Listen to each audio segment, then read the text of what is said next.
We are live, everybody. Welcome to episode 9 of Tuna and the Sheriff. I am one half of this diabolical duo, Tuna of the First and Tuna podcast, and my co-patriot here, looking handsome as ever in the great state of Colorado, is the Sheriff. What's up, Sheriff? How we living? What's up, dude? I'm living top tier, pinnacle life out here, obviously.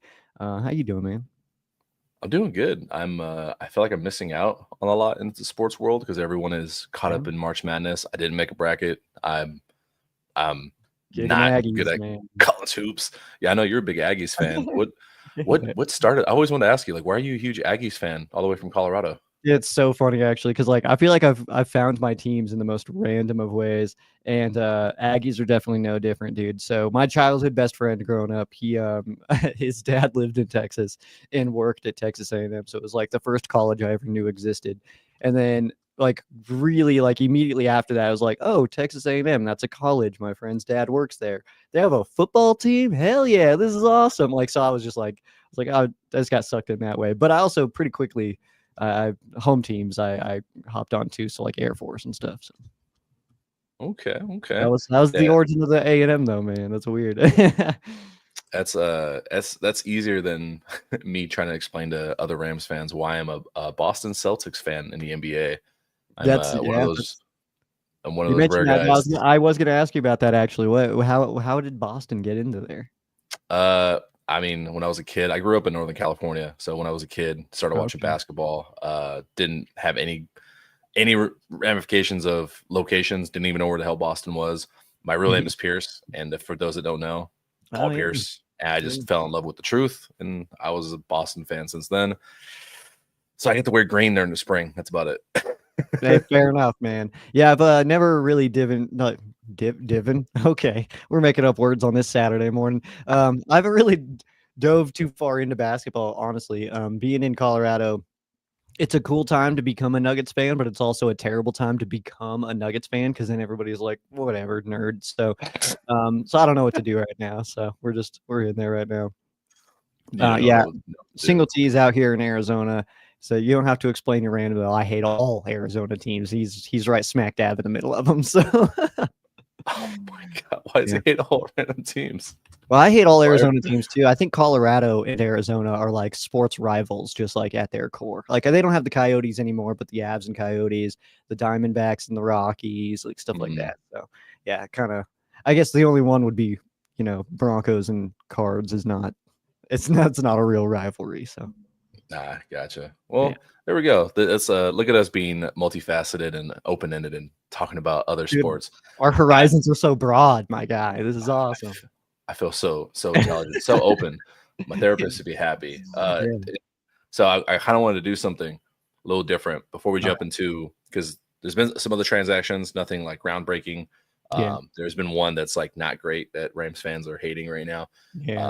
But in honor of March Madness, I didn't want to expand it to the full 32. I narrowed it down to the Elite 8.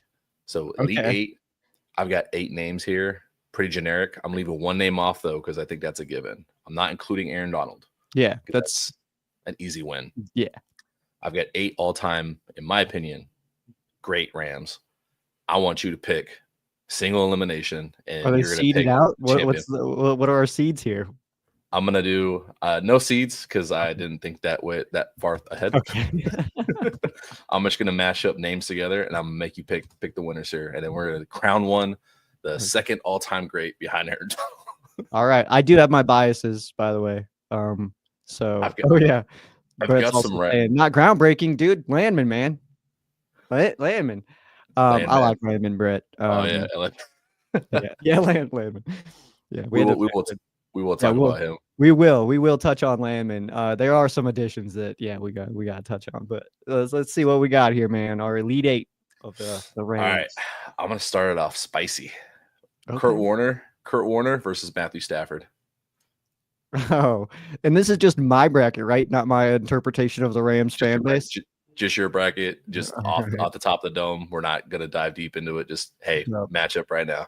All right, Matthew Stafford. Okay. I would pick that too. All right. Marshall Faulk, Steven Jackson.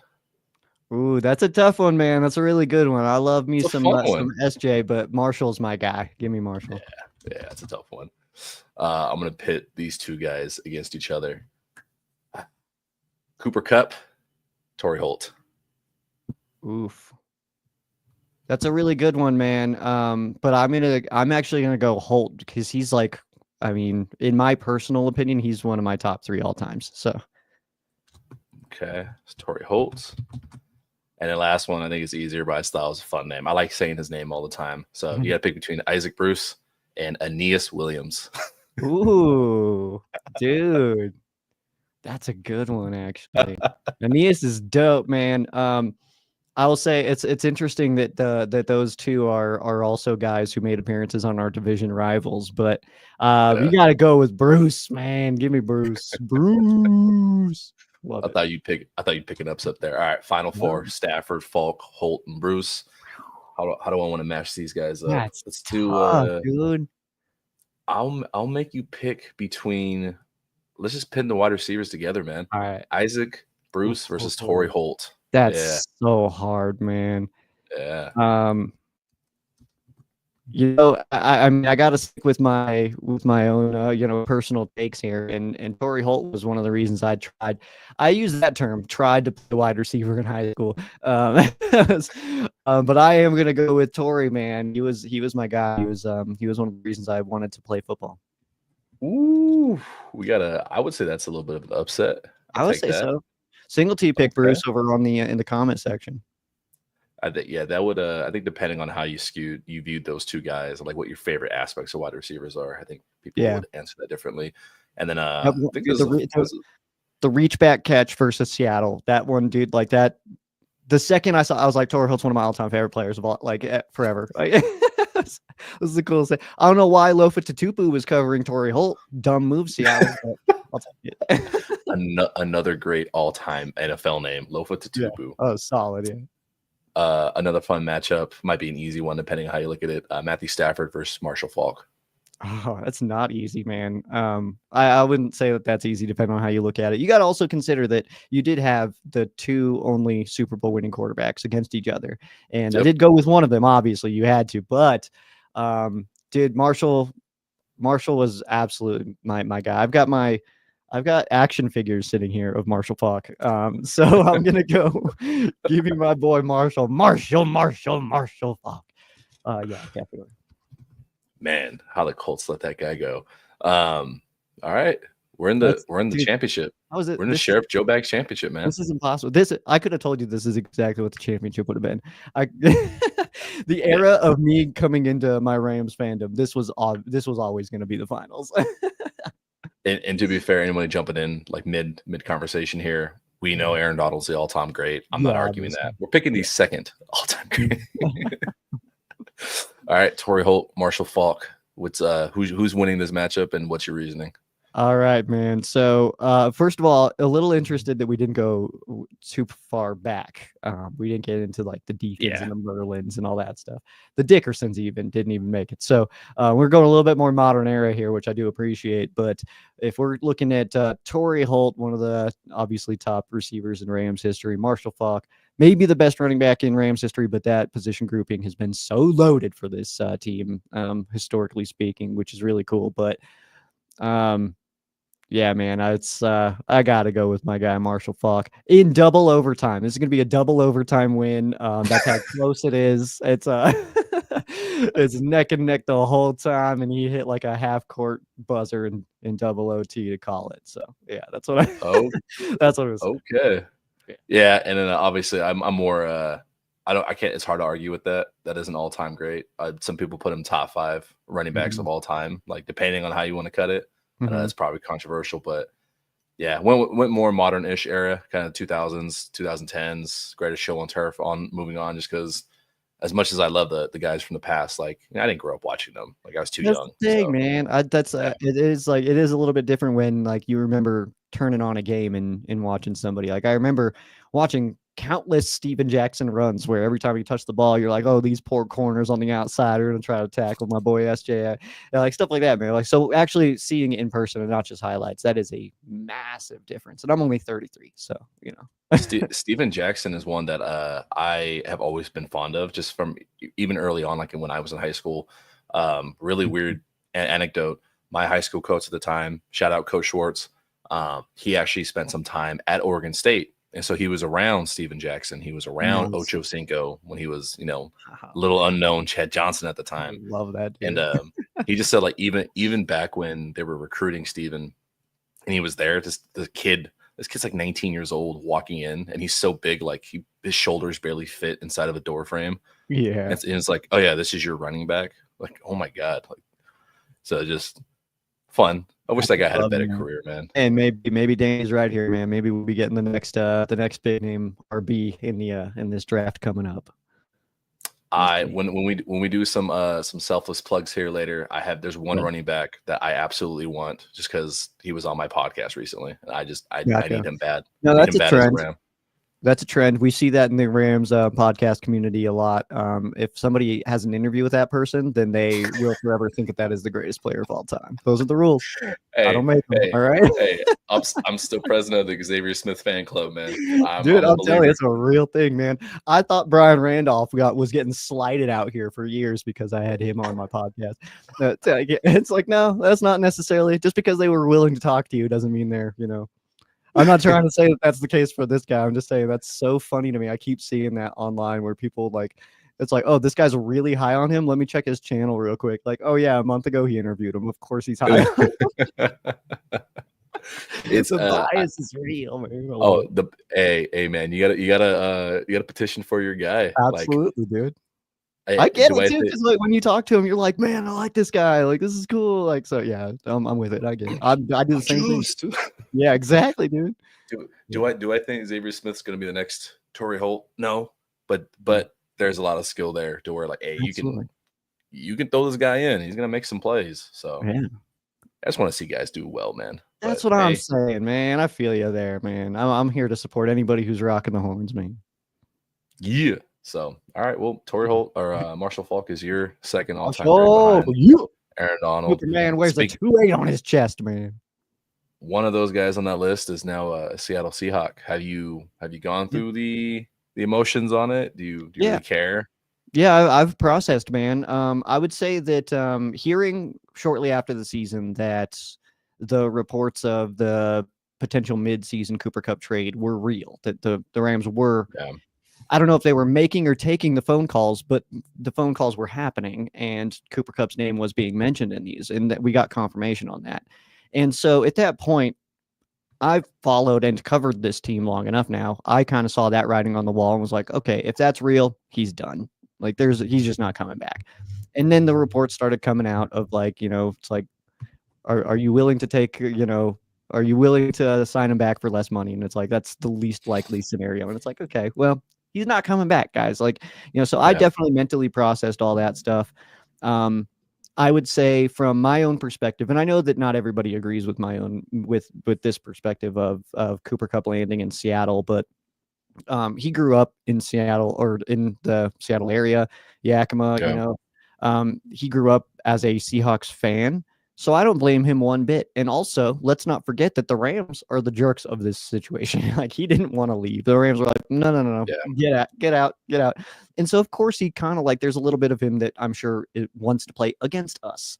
And Cooper Kupp has historically been in a situation where he's been doubted, needed to prove people wrong and stuff like that. And I think Seattle is a perfect situation for him to try to do that, as he does get to play against us. And the Seahawks opened up a need at the wide receiver position. So it makes perfect sense to me that he went there. It all makes perfect sense. The thing that I guess from my perspective is, I was a Rams fan long before Cooper Kupp. I'm going to be a Rams fan long after Cooper Kupp. I certainly appreciate the time that he had as a Ram, and some of those memories are badass, man. I'll never forget some of the stuff that I watched this dude do on a football field, but he's gone now. And I don't think that him staying or leaving was dependent on our chances for having a good, strong season and potentially going to a Super Bowl. So from that regard, I stand by my comments of players come and go. The Rams are forever. It sucks that Cooper Kupp is, one of those guys that we had to see leave, but hey, we're still going to be a damn good football team this year, and I'm excited for it. I have no emotions on whether I hope Cooper Kupp does well or not. I'm indifferent now. He's a Seahawk.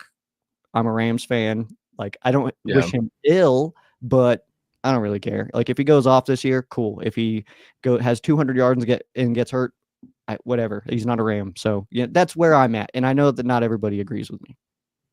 Yeah, a lot of fans treat it as if it's their personal family member that had a quarrel with their boss, and they're taking to Facebook, getting mad about it. But it's I understand that. I get it. That's what fandom's for.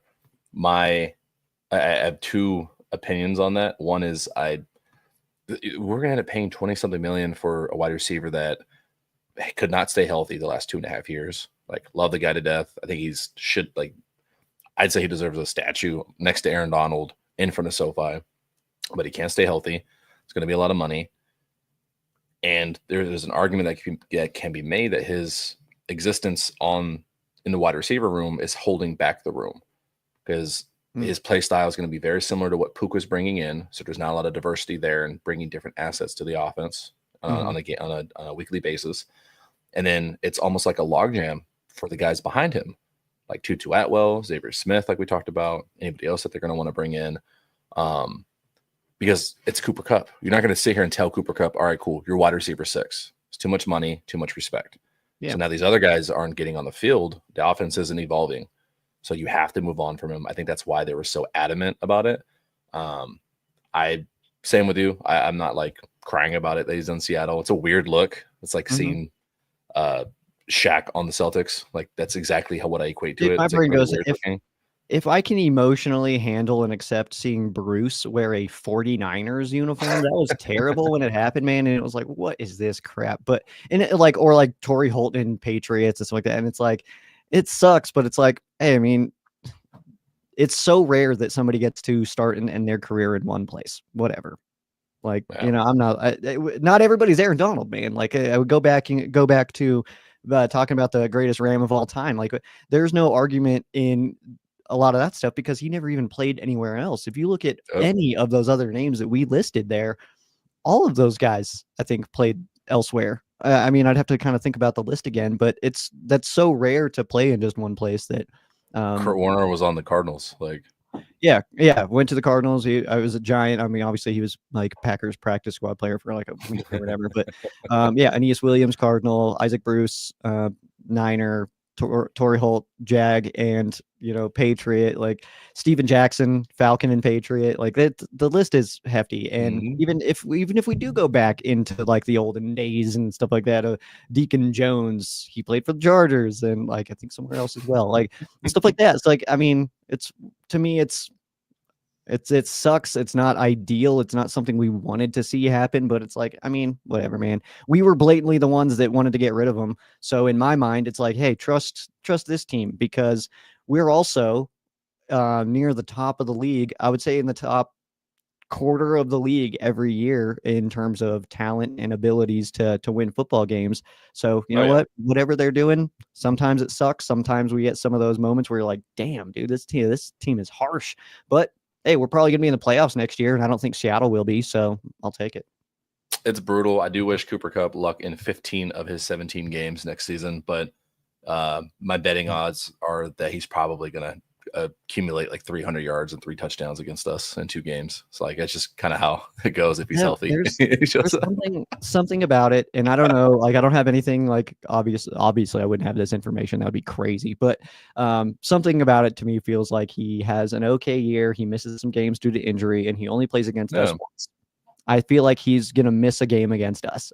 That is, I mean, if that happened, if we were sitting here in 12 months, like looking back on the 2025 season, like, yep, that's exactly how it played out. I wouldn't be surprised, but I think that's ultimately what I think we'll look back at this year. And maybe I'm wrong. Maybe he's going to go triple crown, but I'm just his quarterback.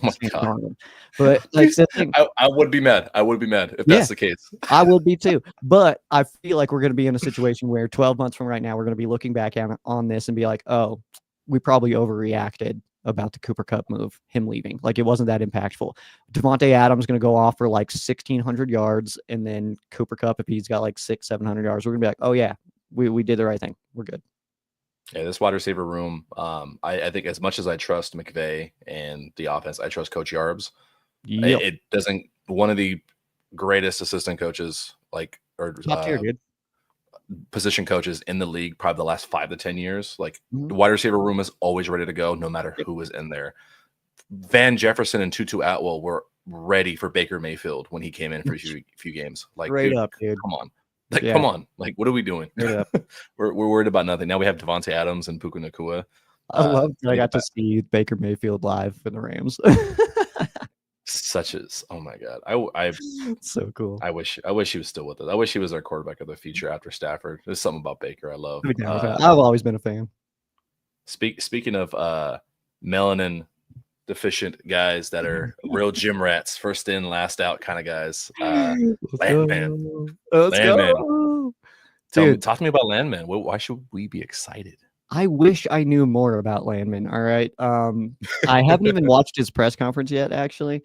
I've been meaning to do that. I keep on like it every time I see it, it's like, oh, I'm doing this first, and then I forget. But I need to check that out. But from what I've seen, very limited knowledge on Landman. We do have some questions coming in. We will get to those, by the way. But I would say that he looks in like on paper, in like my limited viewing so far and knowledge of him, he kind of plays a little bit like Mark Barron. If anybody knows Sheriff Joe Bags over here, then if he's got a play style like Mark Barron, then I'm gonna be rocking a Landman jersey by week 4. All right. I love that stuff.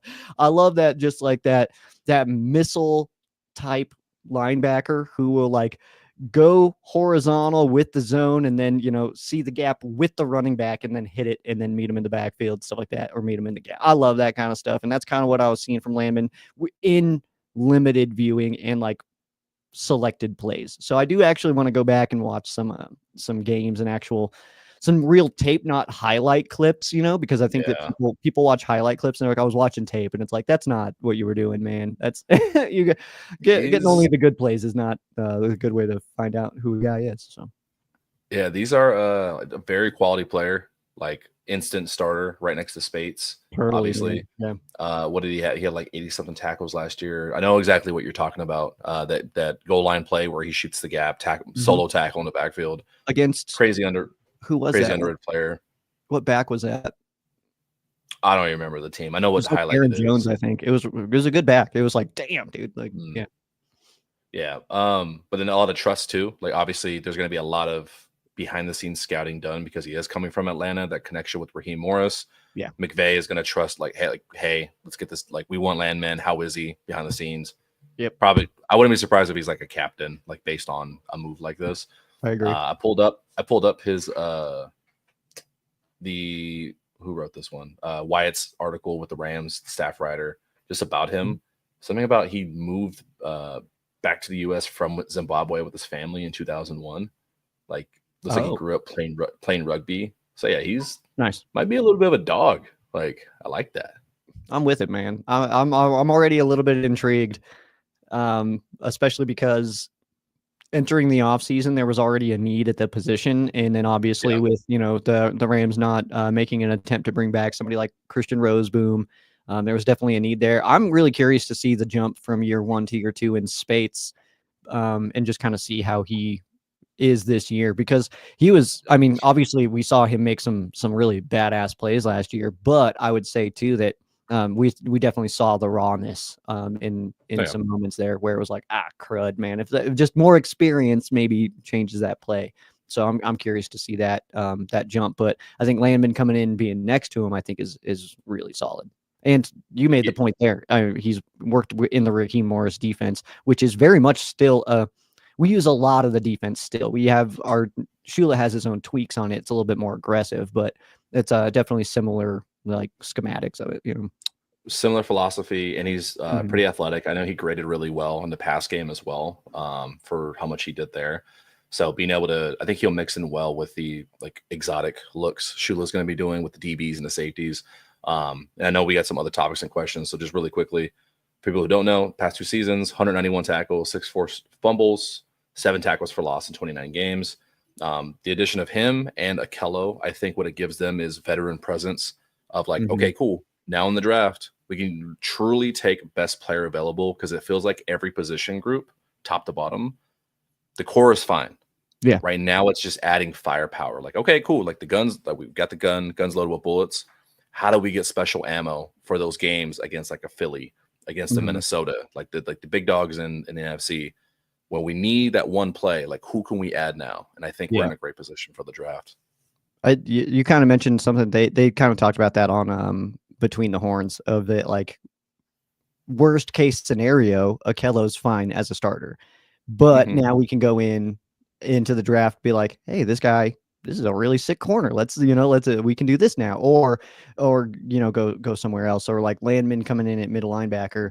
It's exactly that. It's not a have to hit in the draft. It's like, oh, now if there's somebody there that we like, cool. If not, no worries. We got a Landman, we're fine, kind of thing. So I think we definitely did that across the board, but I would say that I don't anticipate Akello being a starter. I think that how many times he wasn't a starter last year does kind of, I think, pinpoint on that a little bit. And I think that the team likes DK more than they like Akello. And that's just a guess. I don't actually know that. I don't have any insight.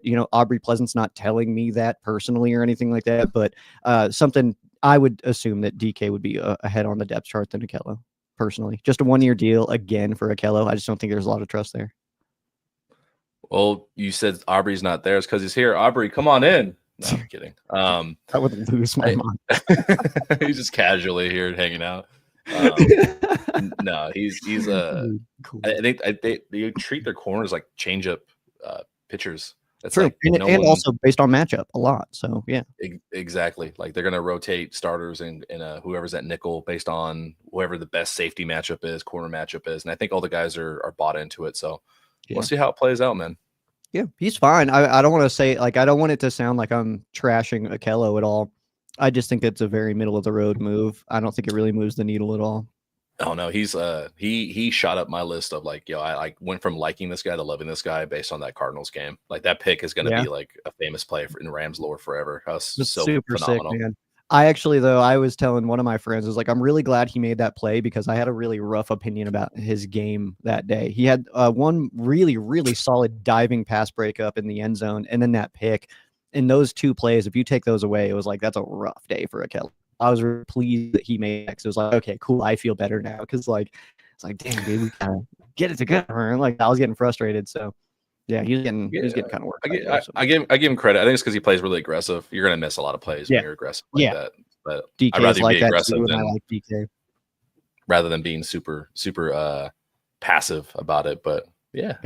That's just my take that no one asked. But do we have any questions? Jenks was my guy, so he the aggression and getting burned was definitely in there. Let's see here. This one's coming from Danny. It says, do you guys expect an alternative helmet this season? I'll let you open with that one. How do I want to say this? All right. There is some truth to a lot of the uniform stuff come out this season. They are not rebranding, nor will they probably do that anytime in our near future. Like they are committed to the current logo, the current branding, the current color scheme. Yep. There is, and there will be a different scheme like added in, kind of like how they added bone. I don't know about the helmet though. I do think we'll see a slight change to the helmet. I do think. Yeah. I think that what the hints that we're getting around the internet, I do think are real. This team is funny and a little bit predictable in their path, I suppose. So I do think that there is some stuff that is pointing us in the right direction. There is truth to those things online. That's all I'll say. Yeah. But honestly, besides, I don't know actual details. There is truth to it. I just really don't know the details. I'm not actually connected like that. I wish I was, but yeah.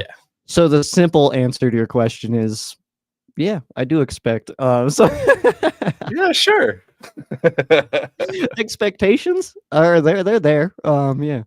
Let's see here. To that accord, I will say also, that the Chargers are getting an alternate as well. So LA is getting some new threats coming in this season. Do you have any other details on that? I don't know anything about that one. I heard from somebody over at the Chargers that one thing that we're not getting is Mustard because the Chargers took it first. That's too bad. Yeah, I love the Mustards. That's too bad. Yeah, let's see here. We're just gonna hit some things, some addressing things here. Tight end needs a big time upgrade. ILB as well. I like that you pick out all the position groups that are full of white dudes, Brett. What's that about, man? And then I think that McVay wants a tight end upgrade. What are you trying to say, Brett? Yeah, right though. I mean, they do. Yeah, they need some X factors, some guys who can blow open the game. I call it a curveball, and I hate the fact that I reference a lot of baseball because I don't really even watch baseball like that. But when you can have the perfect game plan, you can have the perfect players in position, but sometimes you just need that one X factor that is going to confuse the defense, or like something they can't account for, like something like Cooper Kupp's ability to just be a coach on the field, like that won some games sometimes, and having a dynamic playmaker at tight end would do that. And that's why a lot of mock drafts have us taking a tight end at some point.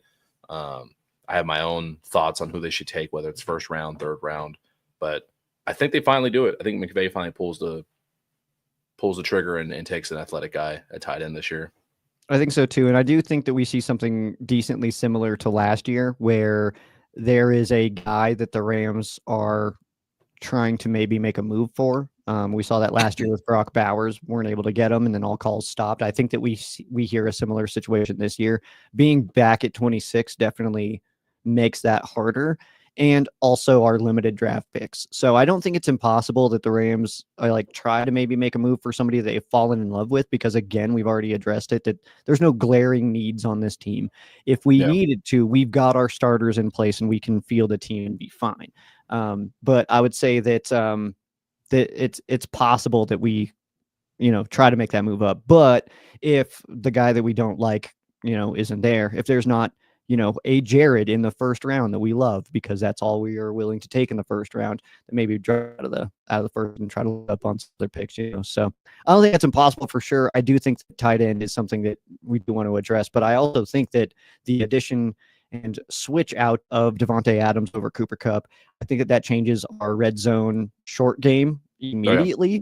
And it's not that Kupp had a bad get off or anything like that, but Devontae's get off and ability to kind of create that space. And I think, to bring back fades, even legitimately bring back fades, not just toss up a prayer out there, but actually have a guy that can catch those.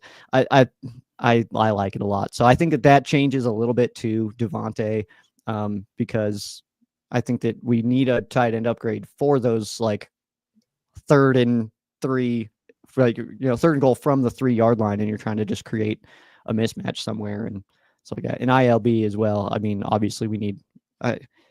We saw what it's like having a real dope linebacker there in Bobby Wagner, and then he's gone, and you can feel that you don't have one anymore. So I want to see a different big presence. Yeah, I want to see a badass there, man. You made a good point on trying to move up in the draft, and I know we're not quote unquote draft experts. This is really my first off season diving into it and the conversations. I can shed a little bit of light on it. Having conversations with Blaine Grizak from Turf Show Times, he's put me on to a lot of stuff like draft tendencies with the Rams and things that he's seen from guys at combines, and it really opened my eyes to some stuff. And I think it really comes down to I could see them trading up. Like you said, we're at pick 26. They'd have to move up to the early teens to get Tyler Warren, who is the best tight end. He's like baby Gronk. He's incredible. Colston Loveland could be there for us. It kind of depends on how in love McVay is with him. And then there's a lot of second tier guys in the draft. Harold Fannin is a Bowling Green favorite. Very athletic. Kind of reminds me of oh my God, a little bit of Gerald Everett, a little bit less physical. Okay. Gerald Everett kind of reminds me of him athletic wise. I think there's a few philosophies. I see a lot of people thinking, oh, take a dynamic running back add him to the room, take a tight end. Hell, you can even take a right tackle, because if Havenstein is going to start, is he going to play? if you're gonna if this team's gonna win a Super Bowl, that means he has to start 20 games. Yeah. Can he hold up for 20 games, or what's the backup plan in He's only, like, case 2 years older than Devontae though, so I think he's okay. his body is about 50 though? Let's be That's real. true, yeah. Football years is a little different at that right tackle spot. Yeah. But I like the idea of taking a tight end. If not, you can take my draft gem. I told you I was going to plug him. Irv Mulligan out of Jackson State. Now, it's not a like when I go into these interviews, I try to look at the tape from a realistic approach. Like, okay, where's this guy going to go? I think he'll end up probably be a preferred undrafted free agent or as early as like early 7th round. He's an HBCU guy. Going to be about the same size as Kyron, but his gameplay is a lot different. He's a lot faster than Kyron. If you could package Marshawn Lynch into a smaller package, smaller frame, that is how he runs. That's how he plays. Okay. And he runs a 4.4. So yeah, if his game can translate, you can pick him up as a preferred undrafted free agent. I mean, that's an easy potential home run hitter you can add into the backfield and still take a tight end early. And that's all my draft knowledge I have. Fair, man. It's a lot more in depth than my draft knowledge.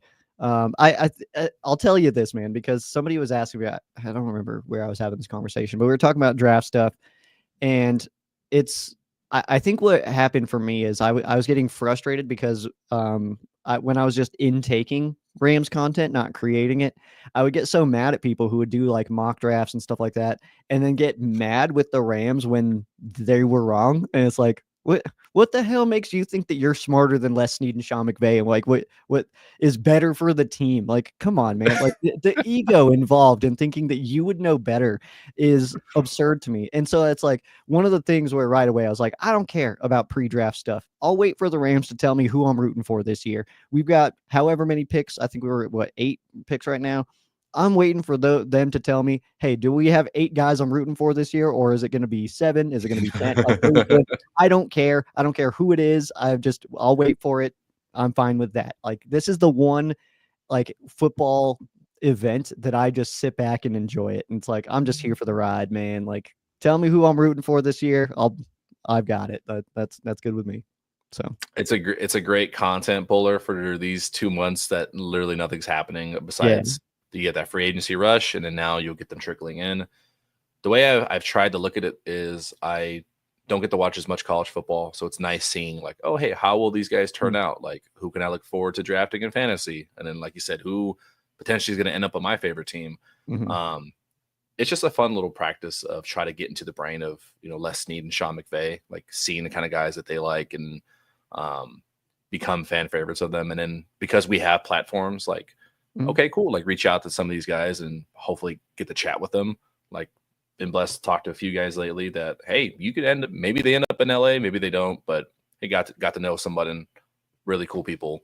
But yeah, it's a lot for content push. And I think Brett talks about it here. He's like, he likes it, and he said, but it's only because it's fun to guess and entertain. But like, it's just a fun. It's a thought. It's a thought experiment, really. That's all. Yeah, there's literally no payoff to it. It's like you're either you're wrong because no one's ever right. But it's like you're just wrong, and then it's like, okay, well, I was wrong, and then it's like, oh, well, I know about this guy now, and it's like, well, now he's a Titan, so I know a lot about this random ass Titan that's never gonna play, like stuff like. And it's like, okay, cool, I guess that's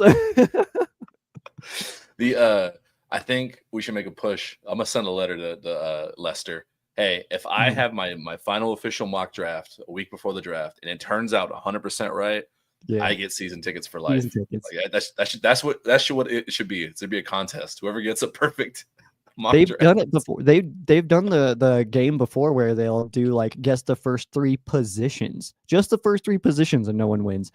So I mean. They've done that game. That's been a bit, I guess. I do all those cell phone games that the Rams put out, though. The weekly pick 'em and all that stuff. I do all that stuff. They probably do it on purpose. Like, that's how they decide. Like, hey, is there a position no one is thinking we're going to pick? All right, pick that one. We don't want to give away stuff. It's like why Warren Buffett offers $1 billion to somebody with a perfect March Madness bracket, because it ain't going to happen, my guy. Like, it doesn't matter. Like, it could have just made up a number. It's like, oh yeah, $1 kajillion to the winner. I don't care. Like, You should do a mock draft now and just do it completely wrong, just to I did. piss everybody off. I was thinking about doing that. It's like, all right, Sheriff Joe Bags, first mock draft at number 26. The Rams take a kicker, and it's like, doesn't matter. Okay. I like it. We're never missing an extra point. We're gonna go back and forth between Cardi and the rookie.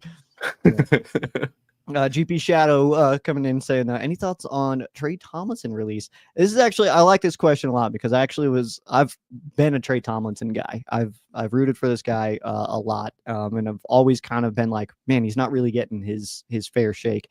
But I do think that the release makes sense. He obviously was not going to become a contributor here, and I think that a change of scenery is kind of what his career needed at this point. It is early enough in his career where this kind of thing can be the thing that catapults him. But I think ultimately, I'm not sure if he's going to hit in the NFL or not. When he is playing or was playing for the Rams in preseason, even just absolutely riddled with penalties and such. So I am always a fan of Trey Thompson. I always have been a fan of Trey Tomlinson, but ultimately the release makes sense to me, I would say. It makes me sad on a personal level because my nerd self who loves collecting football cards just picked up a Trey Tomlinson autographed card, so that kind of was fun timing. Yeah. Again, same as Cup. I wish him luck in 15 out of 17 games next year. Those division matchups, I don't want him to see him getting picks on us. But I think it makes sense too. If you remember, we have Emmanuel Forbes in that list, so you can only have so many guys that fit a certain build. That are going to try to fit a certain role in the defense. Like you're just kind of getting some redundancy.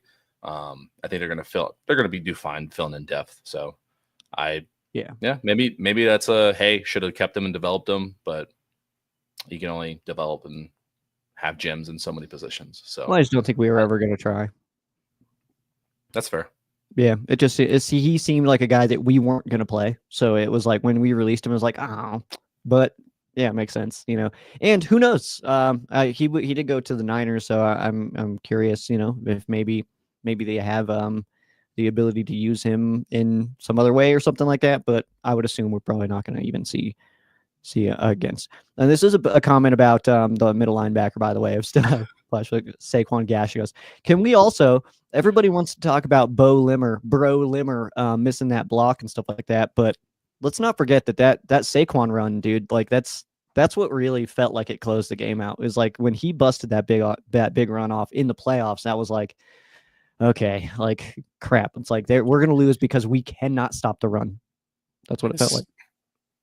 I mean, okay, I don't know. I'm torn on this. Like I get it, but you're hoping to draft like.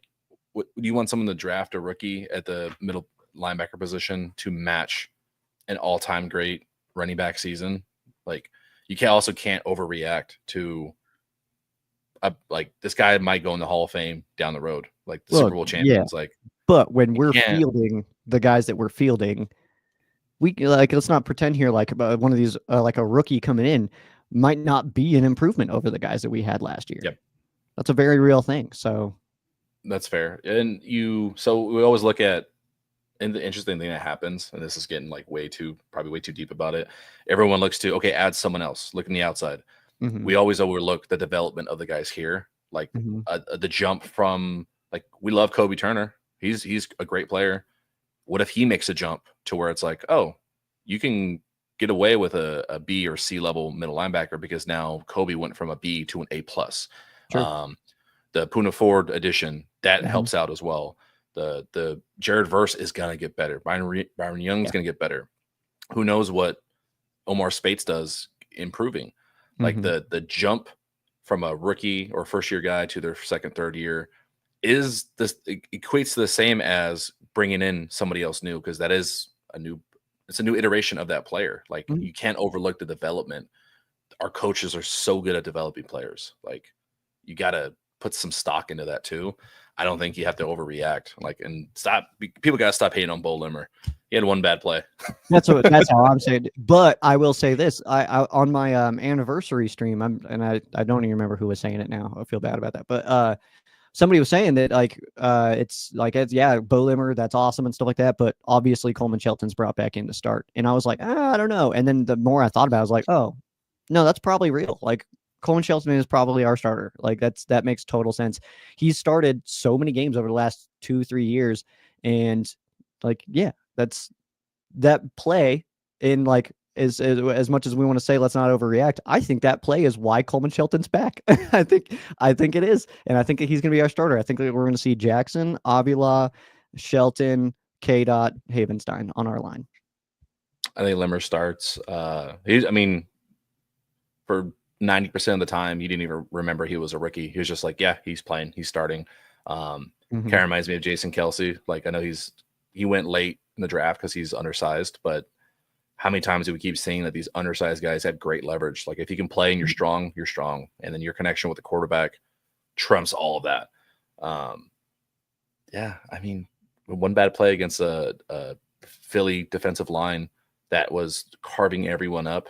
But it's not just one bad play against a Philadelphia defensive line. It was lack of communication that led to a bad play against a Philadelphia defensive line. It was if he's a little bit more experienced, like a Coleman Shelton, then maybe K. Dot or Bo Limmer shifts to Jalen and not, and not letting him essentially just run free. So I don't think it's just because Bo Limmer looked left instead of right. I think it was a communication. He didn't understand where he was supposed to be at on that play. And so I think that's the situation. It's Coleman Shelton coming in to be like, okay, we've got a guy in Bo Limmer. He started the whole season. We know he can do this. But there's still some development to have. So let's bring in Coleman Shelton, a guy that we know in a situation where we're entering a season where it very much feels like the Rams are swinging for the fences here. So it's like, hey, let's not have that happen again. Let's just make sure we've got a center who can definitely do it and get it right. And let's go for it, knowing full well that Bo Limmer in 2026, 2027 is back to being the full-time starter. That's how I see it unfolding. Oh, absolutely. And Bo was obviously, he is not doing the rookie onboarding. Yeah, he came in probably expectations of, hey, you're probably slated to be the backup based on they brought in Jonah Jackson. They have Steve and Kevin. But no, you're absolutely right. When I say one bad play, I do mean like more the communication stuff. Like we both you and I have talked about that at length last season of it. The reason why there was so many sacks and poor offensive showings early in the season was when you're constantly reshuffling an O-line. Yep. The one thing that goes out the window is the confidence in the quarterback and the communication. Like even the unspoken things between a center and a guard of like, hey, if they line up this way and we get this look, I can trust the guy to my right to do A, B, or C. And they just didn't have that yet. But now going through a whole offseason of hey, you're in charge, you're the center, it's going to be a lot better. Like I think the offensive line is going to surprise a lot of people this year. I have full confidence in that. I just like 17 starts last year, 17 the year before that, 13 the year before that. Now was like obviously the 17 last year was with the Bears, but I mean, I don't think you bring in a Coleman Shelton with this much experience and how well he played when he was the Rams starting center to be a backup to a guy going into his second year. I just don't think you do it. So, or they bring him in and it pisses off Bo more and he gets even better. It's like he's just gonna keep beating guys out. Like Coleman's only 29. I mean. He'll be 30 in July. I mean, I don't know, man. It's and you're right. In fairness, at the very minimum, too, I would agree with bringing in somebody at that position for the sole fact of you don't want to go into a second year, 6th round pick being like, you're our guy, you're good, you're it. No, give him some competition no matter what. Even if Bo Limmer is going to be the starter, ultimately it's March. We don't know that yet.